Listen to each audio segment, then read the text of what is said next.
Hello दोस्तों, स्वागत है आपका अपने यूट्यूब चैनल ऑनलाइन एग्जाम पे। इस वीडियो में आपको यूपी ट्रिपल एस 2026 का जो है मेंस एग्जाम का टॉपिक है आपका ग्रामीण विकास और भूमि सुधार।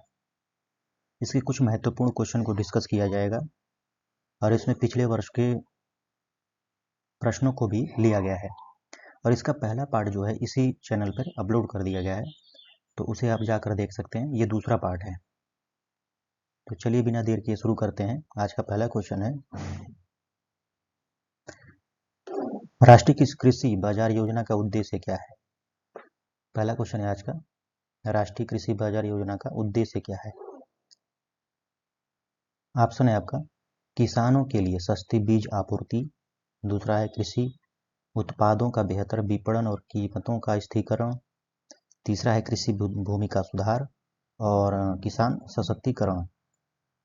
तो इसमें आप बता सकते हैं कि राष्ट्रीय कृषि बाजार योजना का उद्देश्य क्या है। तो इसमें जो है राष्ट्रीय कृषि बाजार योजना का उद्देश्य है, मेन उद्देश्य कृषि उत्पादों का बेहतर विपणन और कीमतों का स्थिरीकरण। ऑप्शन बी सही हो जाएगा। अगला क्वेश्चन है आपका, भारत में भूमि सुधार के अंतर्गत जमीन मालिकाना अधिकार किससे संबंधित है? भारत में जो है भूमि सुधार के अंतर्गत जमीन मालिकाना अधिकार।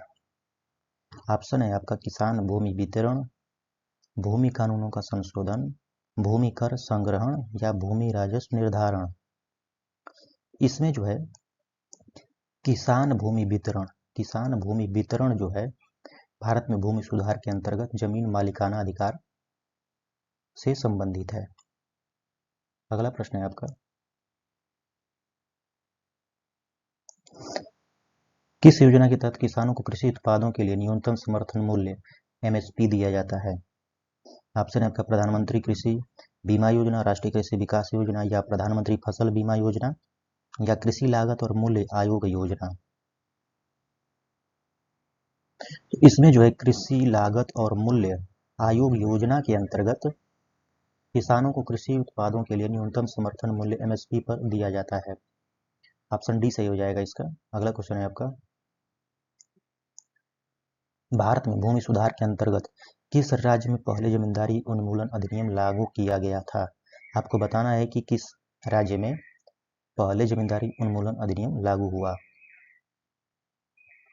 ऑप्शन है आपका, उत्तर प्रदेश, बिहार, पश्चिम बंगाल या तमिलनाडु। इसमें जो है आपका पश्चिम बंगाल राज्य में पहले जमींदारी उन्मूलन अधिनियम लागू किया गया था। अगला क्वेश्चन है आपका, भारत में ग्रामीण क्षेत्रों में किस योजना के तहत मुफ्त चिकित्सा सेवाएं दी जाती हैं? आयुष्मान भारत योजना, राष्ट्रीय ग्रामीण स्वास्थ्य मिशन, प्रधानमंत्री सुरक्षा बीमा योजना या राष्ट्रीय पोषण योजना। तो इसमें जो है राष्ट्रीय ग्रामीण स्वास्थ्य मिशन के तहत मुफ्त चिकित्सा सेवाएं दी जाती हैं। इस क्वेश्चन का ऑप्शन बी सही हो जाएगा, राष्ट्रीय ग्रामीण स्वास्थ्य मिशन। अगला प्रश्न है आपका, भारत में भूमि सुधार के तहत भूमि सुधार आयोग की स्थापना कब की गई थी?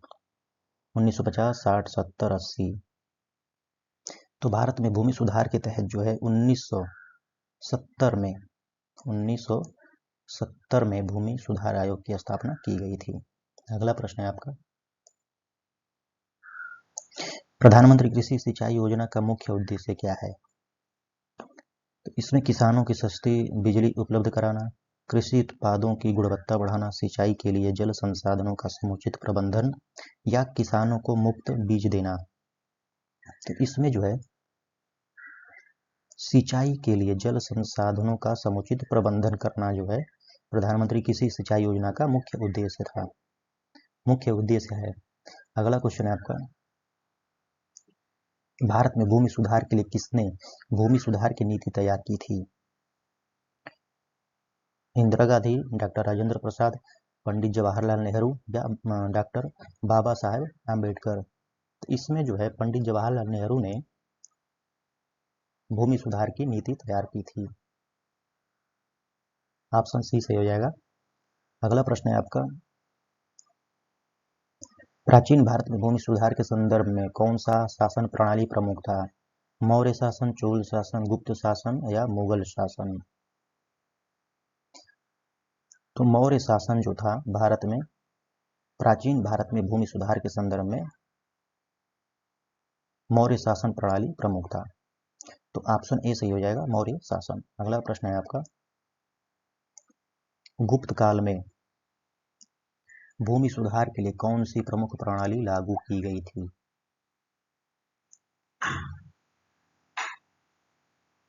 ऑप्शन है आपका, जमींदारी प्रथा, सम्राट भूमि नीति, भूमि कर प्रणाली या खसरा संख्या व्यवस्था।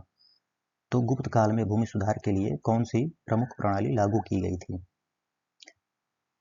तो इसमें जो है भूमि कर प्रणाली, भूमि कर प्रणाली जो है लागू की गई थी।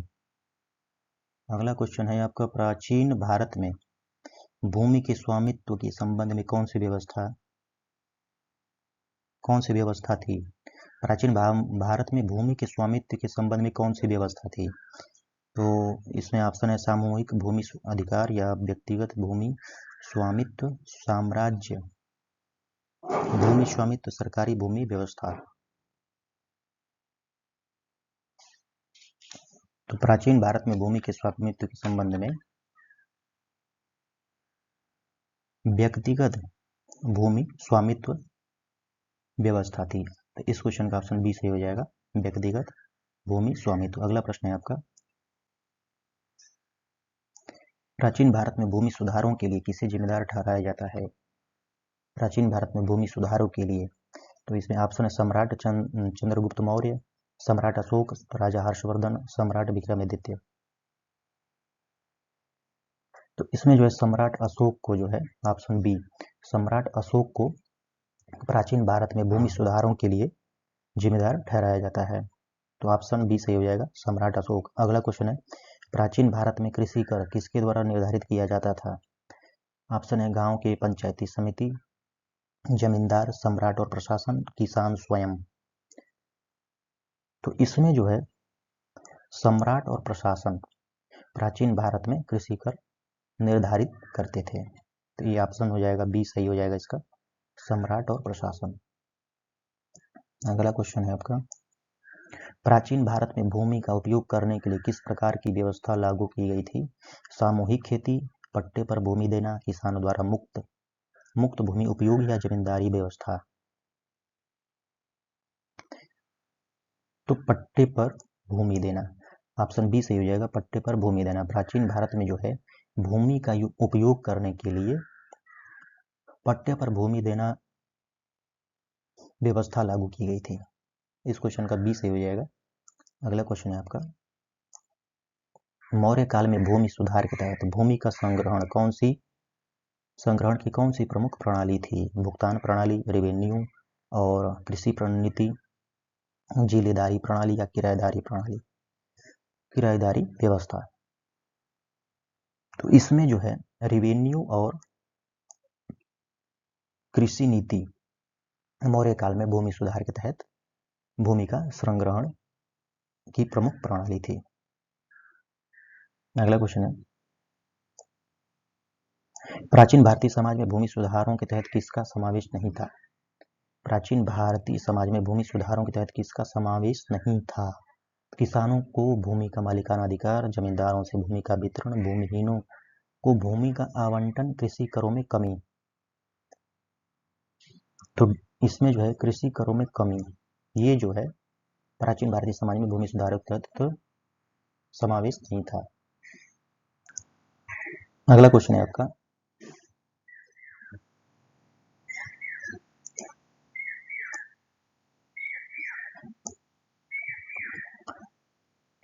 प्राचीन भारत में भूमि के नियंत्रण और व्यवस्था के लिए कौन जिम्मेदार था? राजा और उनका प्रशासन, धार्मिक संस्थाएं, व्यापारिक वर्ग, सामुदायिक संगठन। तो इसमें जो प्राचीन भारत में भूमि के नियंत्रण और व्यवस्था के लिए, तो इसमें जो है राजा और उनका प्रशासन जो था वही जिम्मेदार था प्राचीन भारत में। ऑप्शन ए सही हो जाएगा। मुगल काल में भूमि सुधार के लिए कौन सी प्रमुख नीति लागू की गई थी? दीवानी प्रथा, इक्तेदारी प्रथा, जमींदारी प्रथा, टोडर मल का राजस्व सुधार। तो इसमें टोडरमल का राजस्व सुधार नीति लागू की गई थी मुगल काल में भूमि सुधार के लिए। अगला प्रश्न है आपका,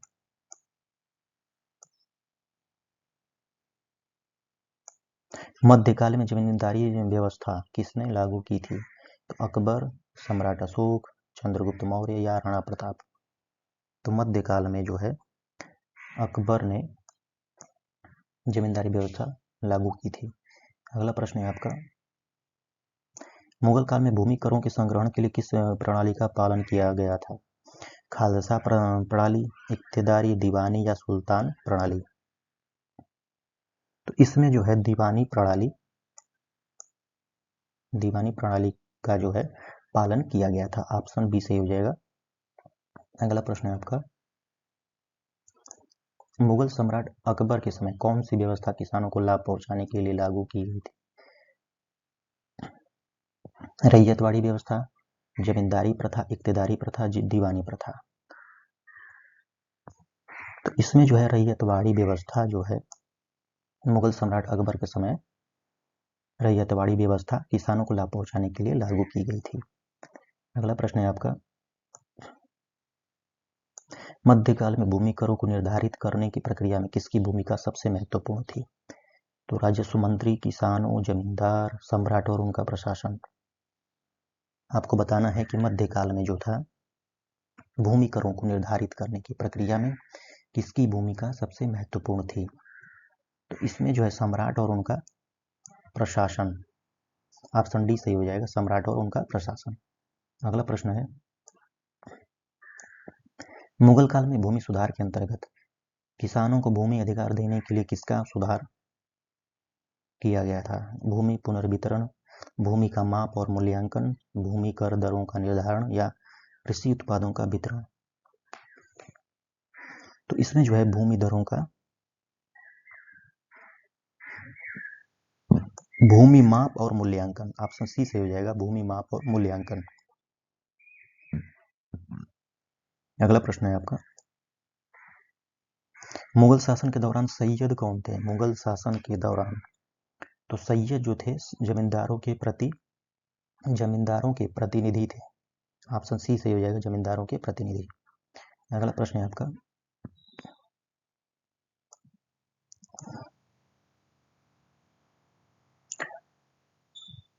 मध्यकाल में भूमि सुधारों का उद्देश्य किसे लाभ पहुंचाना था? तो व्यापारी वर्ग को सशक्त करना, किसानों को स्वामित्व देना, सरकारी खजाने को बढ़ाना या जमींदारी के अधिकार बढ़ाना। तो इसमें जो है किसानों को स्वामित्व देना मध्यकाल में भूमि सुधारों का मुख्य उद्देश्य था। सुधारों का उद्देश्य जो है किसानों को स्वामित्व देना यही था। ऑप्शन ए सही हो जाएगा। अगला प्रश्न है आपका, मुगल काल में भूमि का सही मूल्यांकन करने के लिए किसने प्रणाली बनाई थी? तो अकबर ने मुगल काल में भूमि का सही मूल्यांकन करने के लिए प्रणाली बनाई थी। अगला क्वेश्चन है आपका, मुगल काल में भूमि करों की वसूली के लिए कौन सा प्रमुख प्रक्रिया अपनाई गई थी? तो खालसा प्रणाली, किराएदारी व्यवस्था, सम्राट प्रणाली या इक्तेदारी प्रणाली। तो मुगल काल में इक्तेदारी प्रणाली जो है भूमि करों की वसूली के लिए प्रक्रिया अपनाई गई थी। अगला प्रश्न है आपका, भारत में भूमि सुधार के लिए 1970 के दशक में कौन सा प्रमुख कदम उठाया गया था? भूमि पुनर्वितरण योजना, जमींदारी उन्मूलन या भूमि सुधार आयोग का गठन या भूमि कानूनों का संशोधन। तो इसमें जो है जमींदारी उन्मूलन ऑप्शन सी सही हो जाएगा।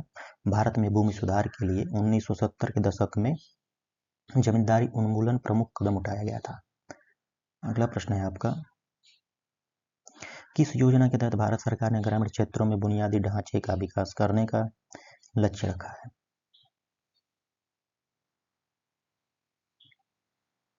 प्रधानमंत्री आवास योजना, प्रधानमंत्री ग्राम सड़क योजना, राष्ट्रीय कृषि विकास योजना या कृषि सिंचाई योजना।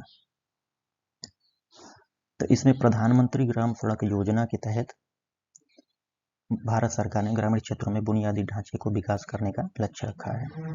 ऑप्शन बी सही हो जाएगा, प्रधानमंत्री ग्राम सड़क योजना। अगला प्रश्न है आपका, 2024 में भारत सरकार ने किस योजना के तहत किसानों को डिजिटल भूमि रिकॉर्ड की सुविधा देने का प्रस्ताव किया है? ऑप्शन है भूमि सुधार योजना, प्रधानमंत्री कृषि समृद्धि योजना, डिजिटल भूमि रिकॉर्ड योजना या राष्ट्रीय कृषि सुधार योजना। तो 2024 में भारत सरकार ने डिजिटल भूमि रिकॉर्ड योजना के तहत किसानों को डिजिटल भूमि रिकॉर्ड की सुविधा देने का प्रस्ताव किया है। ऑप्शन सी सही हो जाएगा, डिजिटल भूमि रिकॉर्ड योजना। अगला प्रश्न है आपका,